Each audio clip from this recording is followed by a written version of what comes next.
Habang papaakit ako, ay may napansin akong nilalaro ng pusa namin at merong nakasulat. Ano yun?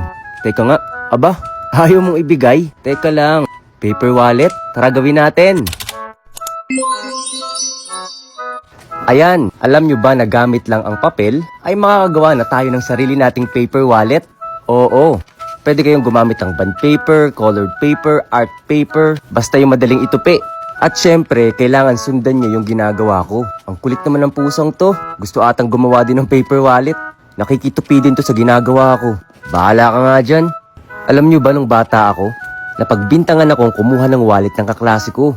Galing kami nun sa kantin ng mga kaibigan ko at naglalakad kami papunta sa room habang kumakain. Ang sarap naman nito. Oo nga, mas masarap kapag libre talaga, no? Oo nga. Salamat, Enzo. Nilibre mo kami. Siyempre, kayo po. Kayo lang naman yung mga kaibigan ko dito eh. Tara, pasok na tayo sa room, doon na tayo kumain. At nung pagpasok nga namin sa room ay, nakita namin yung isa kaklase namin na umiiyak.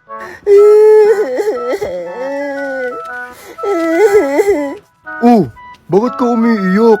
May nagnakaw kasi ng wallet ko eh. Nagnakaw? Wala namang malikot yung kamay sa atin dito ah. Oo nga. Paano mo nalaman may nagnakaw sa wallet mo? Baka naiwan nyo lang sa bahay o nawala mo.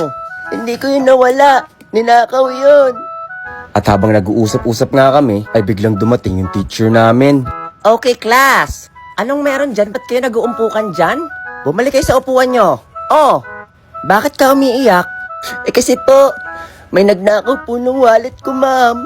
May nagnakaw ng wallet mo? Sigurado ka ba? Opo. Kanina ko pa po hinahalugog sa bag ko. Wala po talaga yung wallet ko.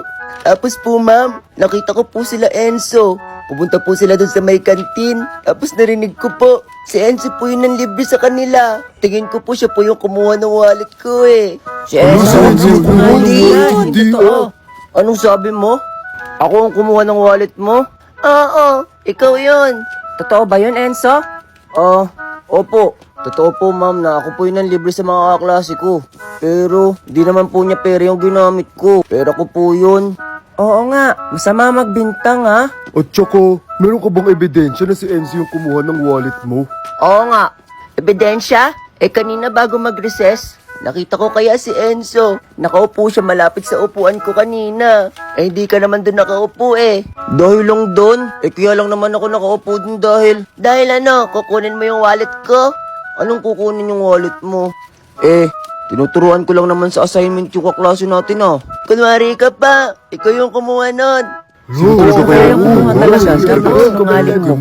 Okay, class, quiet! O sige, para manahimik na ang lahat, bago natin kalkalin ang lahat ng bag dito. O sige, Enzo, patunayan mo na lang na hindi ikaw yung kumuha. Akin na yung bag nyong dalawa. Enzo, akin na yan. At ikaw, Jenny, akin na rin yung bag mo. Hanapin na rin natin at baka nasa bag mo lang din yan at nagbibintang ka lang. Hindi po talaga. Ito po, ma'am, yung bag ko. Kahit hanapin niyo po dyan. Ako din po, ma'am. Ito po yung dalawa kong bulsa. Ito na po lang yung sukli dun sa pinanglibre ko po sa kanila. Ito po yung bag ko. Kahit kalkalin niyo po yan, wala po kayong makikita. At kinalkal na nga ng teacher ko yung parehas naming bag. Inuna ng teacher ko yung bag ko. Oh, wala akong nakita dito. At ang sinunod ng teacher ko, yung isang bag. Nang biglang, Oh, Jenny, ang kulay ba ng wallet mo is pink? Opo, Na may lamang 50 pesos? opo. Ito, nasa loob ng bag mo. Nakasingit sa libro. Ayun, nakita ng teacher ko yung wallet niya sa bag niya. Ayos! Tara, nakagawa na tayo ng paper wallet. Tingnan nyo. Pwede kayo maglagay ng card at pera. Kaya, gawa na rin kayo.